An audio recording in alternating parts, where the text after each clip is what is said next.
Welcome to Three and Out with Jason and Kevin. I'm Jason. That's Kevin. We are brought to you by CincyJungle.com, SB Nation Cincinnati Bengals site, and sponsored by Eastgate Smiles Dental Care. We had a show last week, but it was pre-recorded, so we're back after kind of a week off. Kevin, how you doing? Doing all right. Just got done cleaning up some dog pee, so that's always fun. But other than that, pretty good night. So obviously, unless you know Kevin, you don't know that his dog is the size of a horse. His name is Dozer, which is perfect. And what would you say? How much do you think he weighs? At this point, about 130. Yeah, maybe pushing 140. It's been a while. Hard to weigh a dog that big. Yeah. So Dozer is one of the nicest dogs I've ever been around. I am not threatened by his size in any way, shape, or form. But what Dozer does do is he leans on you, or maybe bumps you just to be close to you, but he will literally knock you over. I mean, he's just so strong that he'll lean on you, and if you don't adjust your center of balance, you're going to go down. Yeah, he's a big old massive mix. Just a big, gentle baby dog. It's a good name. It's a good name for a dog like that. Yep. All right. So once again, kind of we had a guest the week before last. We did a mock draft special last week. So kind of again, we have this format where it's going to be 3 topics. We're going to kind of get back to that a little bit today. The first thing that we're going to talk about, Kevin, why don't you kick us off, and I'll put this guy up there. We're going to upset some people one direction or the other. We're going to talk about Joe Mixon. You've been on Bengals Twitter. Bringing up Joe Mixon is, I don't know how, I mean, probably too much of my viewpoint is skewed by Twitter and everything else, because that's where you engage with people about this kind of stuff. Mm-hmm. So I don't know what the more typical fan feels, but if you bring up Joe Mixon's name these days, people are going to instantly start shouting both sides of it. So we figured we'd weigh in. About time, right? It's about time. It's about time that the experts share their opinion on the subject. Let's go ahead and have those views from here on out for whatever side ends up hating us over this. So first thing I think that we should bring up before we get to any of the other stuff is that this past week, Joe Mixon was recharged with menacing. It's something aggravated menacing. That's what it is. It just means pulling a gun on somebody. Yeah, basically. So this stems from the charge that came earlier in the offseason. I guess it was after the Bills playoff game. But it came earlier in the offseason. I thought it was right before the Bills playoff It may have been right before. I'm not regardless, it doesn't matter. Right. Timeline doesn't really factor in. Exactly. So he was charged, and then the charges were dropped. The charges were dropped, but they wanted it to be known that they could refile, and now they have. So I don't know if that means they have more evidence or they have whatever, but they have filed these charges again.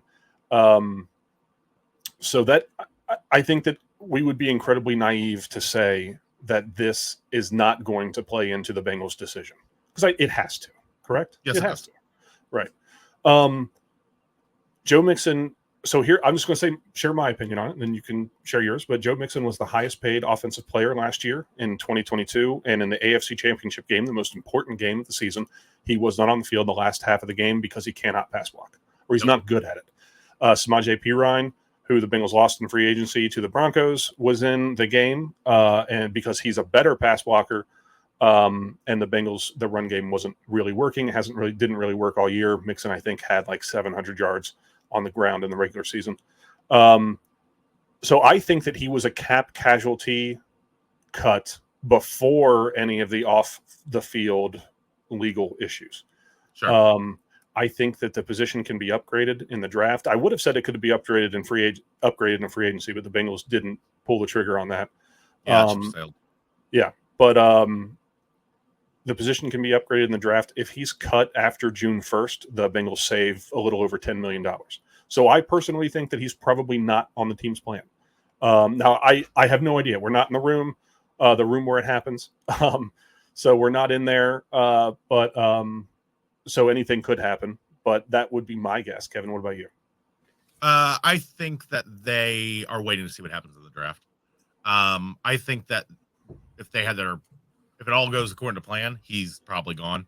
I think that the legal issues are certainly part of it. I don't want to get into whether or not Joe Mixon is a good or a bad running back. I think it's kind of missing the point. He's a bad running back for the Bengals. The Bengals need two things out of their starter running back. They need pass blocking and they need big time plays. Okay. And Joe Mixon just wasn't providing those. You put him on a different team, he's averaging like 5 yards a carry the second half of the season. You put him on a different team, they're going to love that guy. You give him, he's going to get you 5. He's going to get you 5. He's going to get you 5. The problem is with the Bengals being such a pass-heavy offense and that offense being so scary, we saw time and time again, teams will give you that 5. Like, it sounds wild, but they really will. Like, rather than, like, drop out of too high, rather than, like, risk the big-time throws from Burrow, they will just let Mixon pound it. And no matter how productive he gets, they don't care. So you need a running back who either is going to occasionally bust off a 20-yard run, which Mixon wasn't doing, or can pass block, right? Which Mixon wasn't doing. So good or bad, he doesn't fit the Bengals, man. He just doesn't. I think that's a great point. Is the fact that he doesn't fit the Bengals, and he could fit a lot of different teams. Sure. And we're not going to go through all 31 other teams and decide whether he would fit there or not. But there's a lot of them that he would be great for. But you're right. If you can't pass block, teams I think are going to take, if we can't get to Burrow and you know he throws so fast, if we can't get to him, we're going to play a bend but don't break offense. We'll give you 3-4 yards of carry every time. Go ahead and do it. Sure. You know what I mean? We don't want to be beat deep by Higgins and Chase and Boyd and whoever. But yeah, we saw games where Mixon looked. I mean, he broke the touchdown record or tied it. I can't remember. 5 touchdowns in one game. He looked, and they still weren't trying to stop Joe Mixon. That's how scary Joe Burrow and these wide receivers are. Is that Mixon's breaking records, and they're still not changing their defense to stop him from doing that. And that's not to take away what he did that game. It was impressive accomplishment. Don't get me wrong, but it just shows that, like, he's not the guy. You want the running back who's going to open up the passing offense. You don't want a workhorse running back like Joe Mixon was this year on a team like the Bengals. You just don't. So what you're saying is the Bengals don't need a bell cow back the way that other teams have it right. I would agree with that. I would agree that this is no longer – well, this is Joe Burrow's team. This is Joe Burrow's team. The offense flows through Joe Burrow. There are, the Tennessee Titans. They flow through Derrick Henry. Yeah. So they don't need, the Bengals are not that team. You know what I mean? No. And like you said, they need a guy with breakout runs. So I just want to show right here. He did have 40-yard carry against Cleveland in December, in their second game in December. Other than that, he had a 29-yard carry. I'm just going to go through real quick and say this is the long his carries were in the season, right? 31 yards, 10, 9, 7, 12, 10, 11, 6, 29, 7, then the 40, 5, 19, 8. Sure. That's the exact opposite of a breakout play. The exact opposite, when you're, I'm not going to average all those out, but when you're, there's a lot of here in single digits, 1, 2, 3, 4, 5, 6 games where his long carry was a single digit yards. That's not what you need. That's not going to set the passing game up in any way, shape, or form. No, it isn't. And I'm not arguing he's not efficient. Again, I want to make that clear. He can be incredibly efficient at times. Mm-hmm. We don't need efficient. I would gladly take a back who is averaging a little less per carry, if you can scare them with big breakout runs. Right. Because it's going to sound weird, but every single aspect of this offense has to run through Joe Burrow, including the running back. Right, sure. So one question for you real quick. If you had to choose between, just right now, Joe Mixon or Giovanni Bernard to have on this team as running back 1, who would it be? In their prime? Or no, right now? Right now. Joe Mixon. Okay. You know what I mean? Like, sure. Gio's much closer to during his prime compared to Joe Mixon's prime. Gio's much closer to what I'd want in a running back. Okay. But yeah, Gio's kind of washed. Yeah. Yeah, he's older. I don't know how much older he is, but he is older. All right. So is there really anything? This is one of those things that we can talk about all day long. We can say stats. We can say, look how much money he's due to be made. Look how much money they can save. Look at the potential legal issues that he's facing. None of it matters. It doesn't matter. No. The Bengals are going to do what they want to do. I would assume that, to me, if I would assume that they would be moving on. I think it's the best plan, depending on how the draft falls, like you said. Yeah. If the draft doesn't fall their way, I could absolutely see Joe Mixon in stripes this year, no matter how much money they'd save after June 1st. I would like to I didn't intend to bring this up, but I do think it's a strong point, is talking about like the money and everything else. Two things. One, restructuring it's not restructuring, but him signing a new contract for less money, that's out. Right. It's never going to happen. Joe Mixon would become the highest paid running back, period, if he hit free agency right now. So he would instantly just go, cut me or pay me. There's no reason for him to take less money. And two, I've seen the take about like, don't cut Joe Mixon till you have a reason to spend that money. They do have a reason to spend that money. Yeah. That money right now can go to Joe Burrow to free up more money later. Up more money later. So that money literally can be next year's money or the year after that's money. And this kind of edging on me, just kind of making stuff up, but maybe that's part of the reason we ain't seen this Joe Burrow contract extension, is they're kind of trying to wait. Hey, if we're about to free up $10 million, $12 million off this cap, front load that onto Burrow's deal this year, because we might as well, and free up space for the next couple of years. But that's it. I just wanted to mention that kind of stuff. Sure, absolutely. So kind of transitioning from talking about Joe Mixon in free agency and just in general and stuff like that, the Bengals have made a lot of moves in free agency again this year. Let's see. They kind of brought in Terrell Basham. They brought in Orlando Brown Jr., Cody Ford, Sidney Jones, Nick Scott, and Irv Smith Jr. So we got a new left tackle, got a new tight end. They had some depth at corner, Cody Ford adding some depth on the versatility on depth at the offensive line. Nick Scott going to fill in for Von Bell's position at strong safety, and then Terrell Basham on the defensive line. So the question I have for you is, which position right now? Let's just assume they're not going to sign anyone else heading into, and I don't think they will. I mean, the draft is what? It's just 2 weeks away, or less than 2 weeks away, or no? Yeah, two weeks away from tomorrow, from Thursday.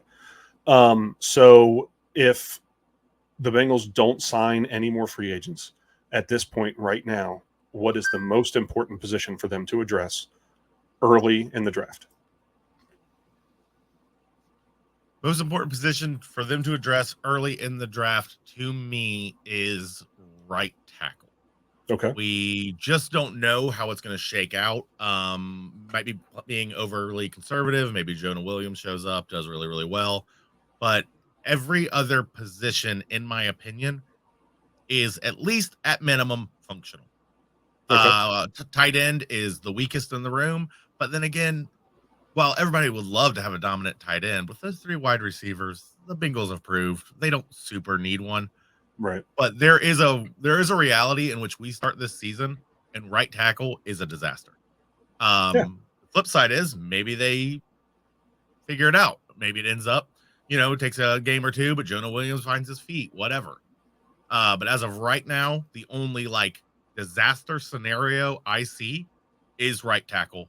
Right tackle's top my board. If we don't address it in the first 2 rounds, I'm going to be nervous. What about you? So I would have said tight end before the Irv Smith signing. And I still think tight end is super important. I could absolutely see the Bengals taking a tight end at number 28.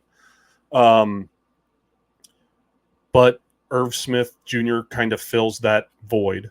So now they have 2 tight ends with game experience. You can say Irv Smith and Devin Asiasi, which is still not deep at all. They need a tight end.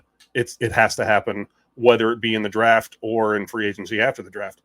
But I think I will agree with you about right tackle.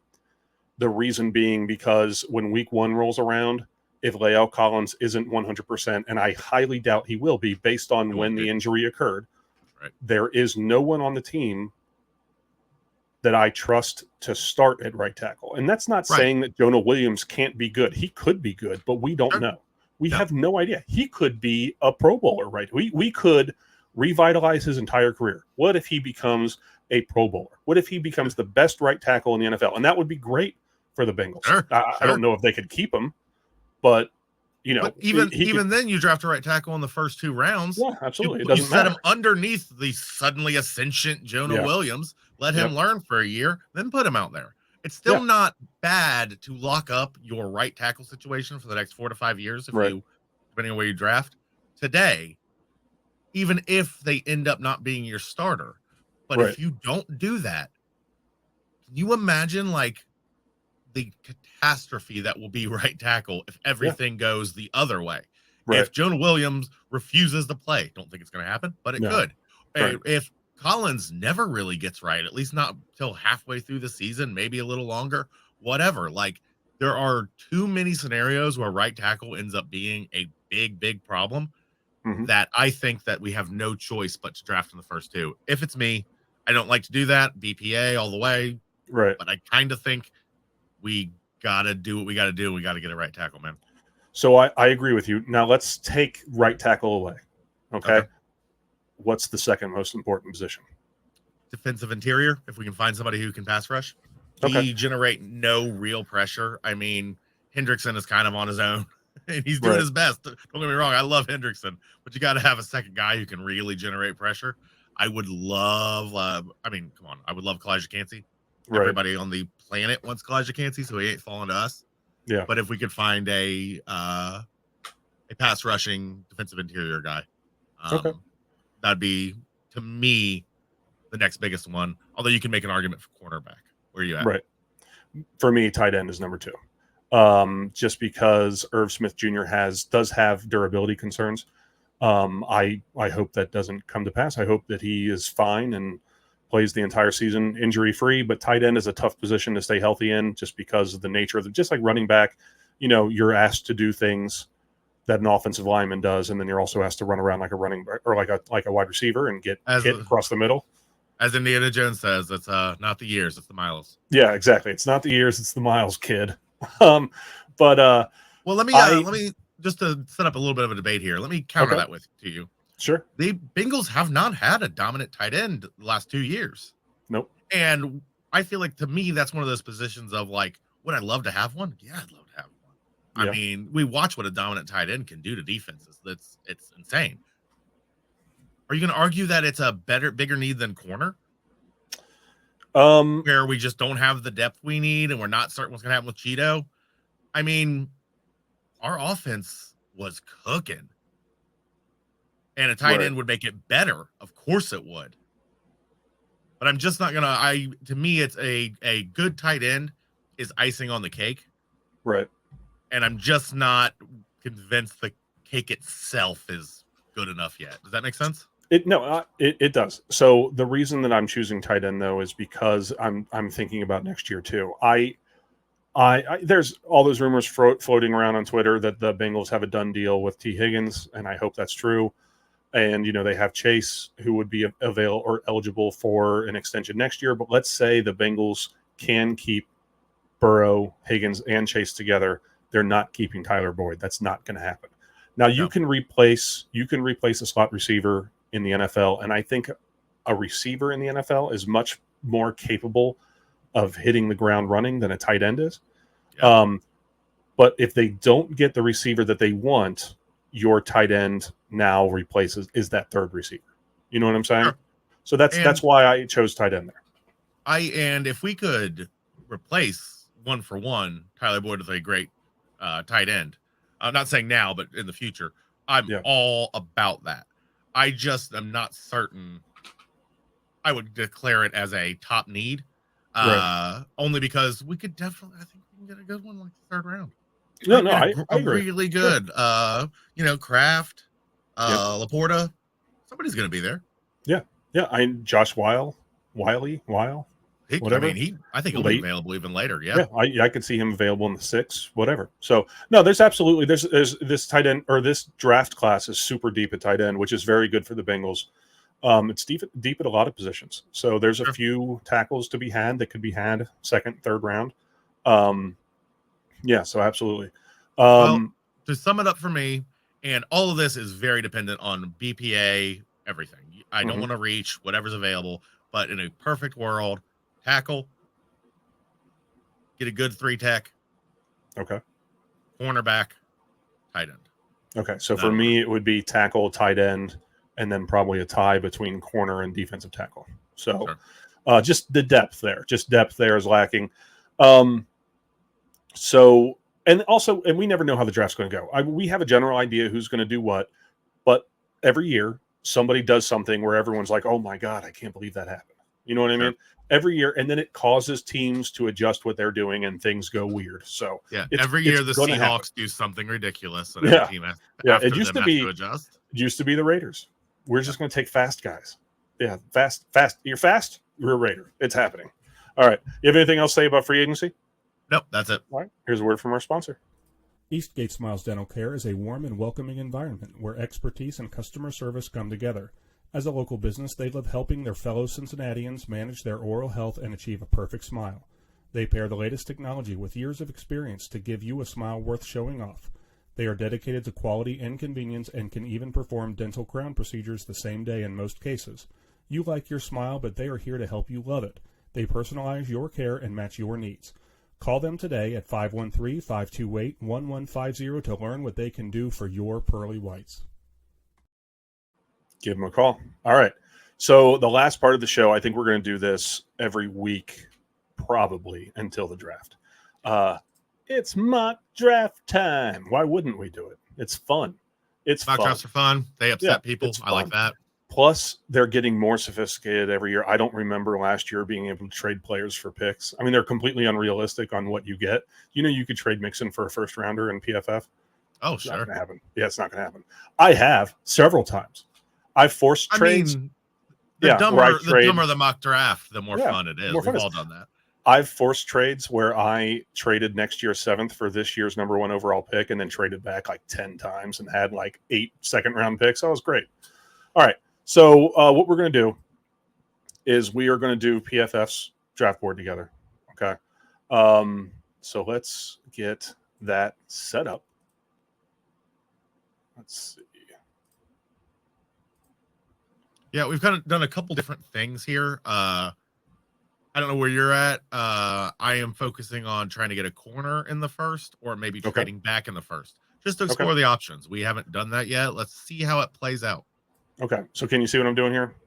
Yes. Okay. So we're going to do 4 rounds. We're going to kind of slow it down so we can kind of see what's going on. The last time, that mock draft special we did last week, some of those picks were going so fast we couldn't even react to them. Sure. And then do you want to do public boards versus PFF board? Which way, or did you do right in the middle? I want to go right in the middle all the way down. Okay. All the way, including randomness? No, not including randomness. So just leave randomness where it is? Yeah. Okay. 28. Enter draft. And here we go. All right. So right away, the quarterbacks come off the board. Will Anderson waited until the 5th. Yeah. Yeah. Let's see. For those of you listening and not watching, Paris Johnson. Yeah. Kalijah Cansey to the Commanders. Darnell Wright is off the board. Bijan already, off the board. Early. Dalton Kincaid gone. Yep. All right. Coming up here on the Bengals, I kind of have a feeling we're going to be trading back here. All right. So let's see. We have Miles Murphy, Will McDonald, 2 edge players. Then you do have Michael Mayer, Emmanuel Forbes, another Anudike Uzoma, edge from Kansas State. So Juan Jones, if we were trying to go tackle, is available. Right. Personally, I think I've said this before. He's off my board. I might be wrong about him. Don't get me wrong. When you watch him on tape, he looks good. If you don't test, I don't care anymore. So the testing thing, kind of bothered me a little bit. All right. So I'm going to let you make the decision here. I feel like it's either going to be a tight end. You have, Smith. Well, let's see what our trade back options are. Okay. And if let's see that first. Yes. Okay. So we got a couple different trade options here. Mm-hmm. This one doesn't offer you trades, does it? No, it doesn't. No, you can just do it yourself. I'm not gonna try to make up some trade. I say we draft a corner. Emmanuel. Just to see what happens. We've done the other ones, I know, but I think there is a very good chance the Bengals draft a corner in the first round. I think it could absolutely fall that way. So let's see what we can do as far as grabbing a tackle, grabbing a tight end. Let's see what's available. Sure. All right, so they do take Emmanuel Forbes there at number 28. Miles Murphy goes at 29. Then Michael Mayer goes to the Eagles at 30. So we're going to resume the draft here. The Chiefs take edge. Let's see. There goes Smith McDonald. Yeah. DeJuan Jones goes to the Raiders. Jones is gone. I would have taken him at round 2. I would have taken him at 60. Absolutely, I would have. Oh, Cody Mock. Yeah. Musgrave is gone to the Sam Laporta. Packers. Yep. Darnell Washington gone. Oh, he went later than I would have thought. Yep. I think it's going to be kind of bare bones when it comes to tight end in the second round here. I think you're kind of right. Nathaniel Dell, I actually would have considered him. Okay. So let's go. We got another. I don't see them double dipping in cornerback 2 years in a row. They do have Zach Charbonnet here. Let's see. They do have some defensive tackles. There's not a lot of offensive line help here. There's not going to be a tight end worth taking here. No. So to me, what I see here, unless you want to go all the way down here to Tucker Kraft, but I think he might be available in the third. Yeah, it's a bigger reach. So for me, I would say here it would be an edge or Charbonnet. I mean, to me, it's Charbonnet. The more I watch on the guy, the more and more I like him as a second round option. Okay. I would go Charbonnet. What do you think? Yeah, I think I agree there. And that kind of solves your Mixon dilemma. You know what I mean? Sure. So let's go Charbonnet at number 60. And on into the third. Andre Carter goes to the Chiefs. Let's see. There goes Garrett Williams. We drafted him last time. Yep. Hendon Hooker to the Browns in the third. Another just on the long list of quarterbacks. So there goes Tucker Kraft, 79 to the Chiefs. Or no, to the Colts, I'm sorry. Blake Freeland, I was kind of hoping would be there. Yeah, Sidney Brown. I've seen him linked to the Bengals. I don't think we go that way, but I've seen it. Tank Bigsby. Oh, and there goes Tajay Spears. So a lot of the big running back names are off the board. I thought maybe Spears would have been an option here. He's not. So I do think that drafting Charbonnet was the right choice in the second round, giving what we had to work with there. This is tough. This is a tougher one. So you got a safety here that, the safety position is kind of a question mark for the Bengals. You have Nick Scott and Dax Hill. You do have guard if you wanted to upgrade the left guard position. I don't know if they'd be interested in doing that. Anytime you get a pass rusher, it'd be good. You got Carl Brooks and Isaiah McGuire. I don't see them taking a running back 2 times in a row. You got Kobe Turner, Moro Ojomo, defensive line. You do have Wanya Morris, the tackle out of Oklahoma, sitting here. I think this is maybe just one of those best player available opportunities here where really nothing's blowing your skirt up. You know what I mean? Or is there something that you see that you would want here? I'm jumping down to defensive interior. I'm going Kobe Turner. I'm going Ojomo. Between those two, where you at? Okay. What you leaning? I think I'd go Ojomo just because. Yeah. So let's do that. So we're going to take Moro Ojomo, shore up or to add some depth to the defensive line at 92. Okay, Tyler Scott goes to pick afterwards. Let's see who else here. Isaiah McGuire just got taken there by the Niners. They have 3 picks in the last 4 rounds of the last 4 of the third round. The Niners do. All right. I think this is our last round, right? We're just doing one more here in the 4th round, right? I think you set up for 4. Yeah. Yeah. After that, it starts to get what's the point, because once you get past the first 3 to 4, about 4 rounds, it starts being much more BPA.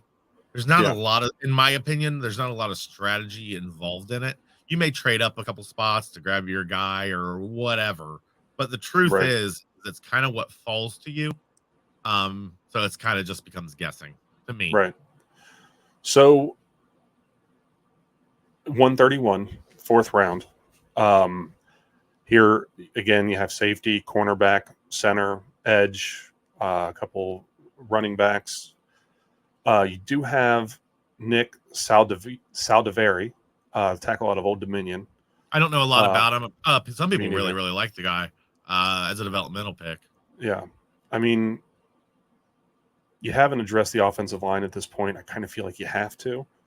But filter by position. Let's see what we got as far as all O tackles are concerned. So tackles. Yeah. Yeah. A lot of these are, and then let's look at tight end as well. Okay. Ooh, is that Kuntz? Yep. Or Josh Wiley? I think Josh Wiley I think Josh Wiley would be available later, I would think. I mean, we're not going to find out. But do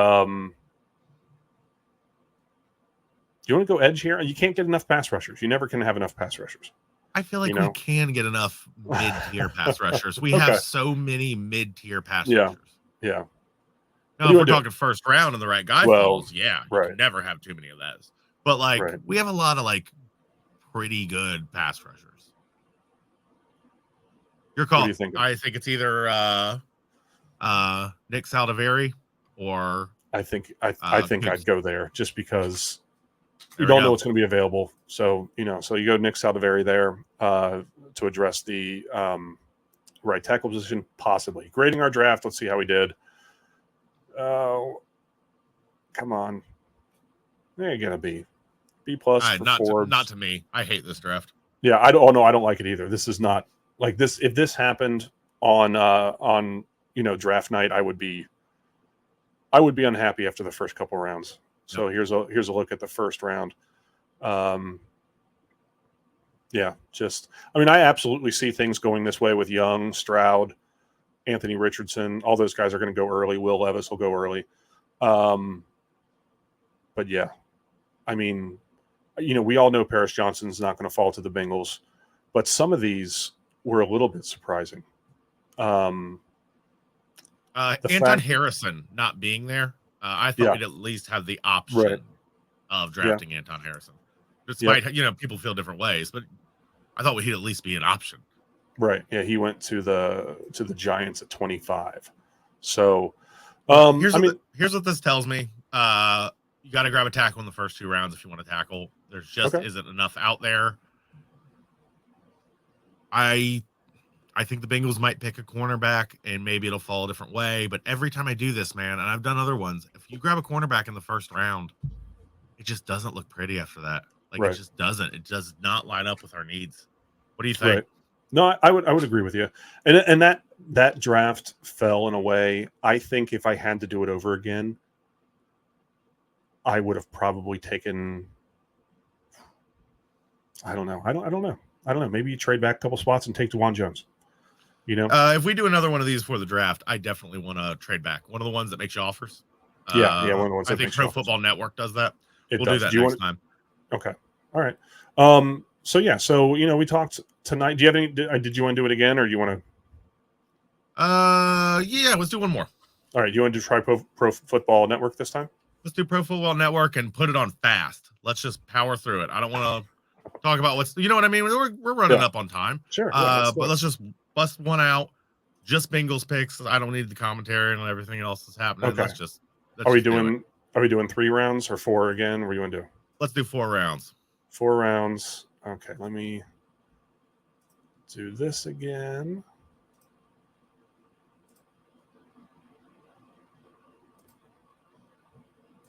All right.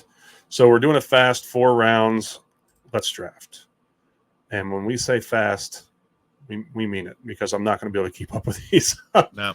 All right. Bijan's gone, Porter's gone. Yep. Michael Mayer's All right. gone. So here we go. First, I like that. Yeah. So first, let's take a look at who is available here. Before we, hold on a second here. Is there a way to look and see? Okay. Yeah. So we got Dalton Kincaid. We got Darnell Wright. We got Anton Harrison. Ooh, we got DeJuan Jones. We basically have a murderer's row here of take your pick. Do you want one of those guys is going to be available? Tight end? Yeah. So this trade would be 28 to 36 with an additional 3rd round pick. I think this would be fifth, maybe sixth round, right. fifth round pick. I'm not sure. For the audio listeners, that's Bengals pick 28 for Bengals pick 1 and Bengals pick 123, 163 for LA's 36 and 69. I like that just as an experiment. Yeah, me too. Let's go. Me too. What else we got? I like that. Same Bengals picks 28 and 120, 163 for pick 34 and next year, and for Cardinals pick 34 and next year's second. Don't want it. Reject it. And this one is the Bears. This is okay. So the Bears would give us pick 53, pick 61, and a 2024 second for 28 and 131. I don't want to wait 53 picks to draft. No. So I think we're going to go with the LA Rams, right? Let's see what happens. Let's see pick 28 and 163 for pick 36 and 69. Hit it. All right, let's do it. So we're accepting that. All right. So now we have, oh man, this just worked perfectly. All right. So we fell back to 36, and Dalton Kincaid and Darnell Wright are still there. So we get to, Elijah Cansey's there, Kev. Okay. Well, we're not doing the multiple trade back thing. Reject all trades at this point. Yep. This is completely unrealistic, but you got to play the hand you're dealt. I'm going Darnell Wright, man. What about you? Okay. Considering that we both agreed that right tackle would be the most important position, let's go Darnell Wright here. So we're going to go Darnell Wright at 36, and then we're going to fly through here. I saw Dalton Kincaid go. Now we're at pick number 60. Are we trading outside of the first? I don't. No. Let's just. Yeah. Oh, I already see who we're picking. Elijah Cansey somehow fell to 60, and it's got to be right. It has to be. There's no other option. Do we want to not pick him just because it's not possible? Like it's not like Elijah Cansey. I see what you're saying. 60, I see what you're saying, but I mean he's here. I think we have to pick him, right? All right, let's do one of the goofy ones. Okay. All right. So we'll take him here. Elijah Cansey. Yep. Go into the third. Now we got pick number 69 that we acquired from the Rams. All right. So we have our right tackle. We have a defensive tackle. So now you'd be looking, maybe tight end, maybe something else here. It's worth noting Blake Freeland. Yeah, Blake Freeland would have been available right around this time, which would have been a different option. Yep. So, kind of looking here, linebacker, defensive tackle, linebacker, there's no quarterback, possibly wide receiver, but I doubt it. A lot of defense here. You could take corner here, Tyreek Stevenson or Eli Ricks, though I heard bad things. What happened with my mouse there? Wow. Let's go Tyreek Stevenson. Okay. All right. Corner. All right. There we go. Yeah. I think this is going to be a good spot to take a corner. We don't see anything else that we desperately need available to us. I'm not super loving Tank Bigsby. There's no way, dude. All right. Sam Laporta is available at 88. We're picking Sam Laporta. That's what we're doing. Yep. This is the draft. Yeah. This is the draft they have that right after the draft is over. Roger Goodell just drives the Lombardi Trophy to Cincinnati and drops it off at the front gate. All right. So the fourth round pick, the last pick, 131. So they have their tight end, they have their right tackle, they have their corner, and they have help me out here. Who else? Interior defensive lineman, right? At this point, I think he's just taking a couple centers. Let's scroll down just a little bit. Oh, I know. Here, hold on a second. Right there. Oh, Spears. Come on, man. I pick him. This is a gimme. Tajay Spears is the running back. Yep. All right. So in this draft, this is absolutely insane. Yeah. Darnell Wright at 36 after a trade back. Elijah Cansey at 60, which I don't see any way that happens. I don't think he'll be on the board when the Bengals draft at 28. Personally, no, they will not. I don't think Wright or Cansey probably will be. Yeah. Tyreek Stevenson in the third, Sam Laporte in the fourth, or in the third as well, and then Tajay Spears in the fourth. So if you just trade back, the board will fall so that the Bengals have the best draft in Bengals history. Yeah. Why not? Let's do it. Yeah, let's do it. I think it's great. That's obviously nuts, but because that's not going to happen. But it was awesome. That was an awesome one. That was a great one. Maybe the best one we've done so far. I think it might be, dude. Yeah. So some exciting news. Next week we'll be joined by Joe Goodberry. He's going to join us for the episode. The entire thing. We'll talk about his take on the Bengals as they are right now. We'll talk about who he likes in the upcoming draft. We'll go over. We might do a mock draft with him. We'll see. I know he's got his own big board. We'll see. We'll kind of see what he wants to do. But yeah, we're very excited to have Joe Goodberry next week. If you are active at all on Twitter with the Bengals, then you absolutely 100% know who Joe Goodberry is. So, Kevin, you have anything else to add? No, that's it. All right. Well, for Kevin, I'm Jason. Again, this is 3 and Out with Jason and Kevin, brought to you by CincyJungle.com, and which is SB Nation's Cincinnati Bengals site, and sponsored by Eastgate Smiles Dental Care. Who day? Who day?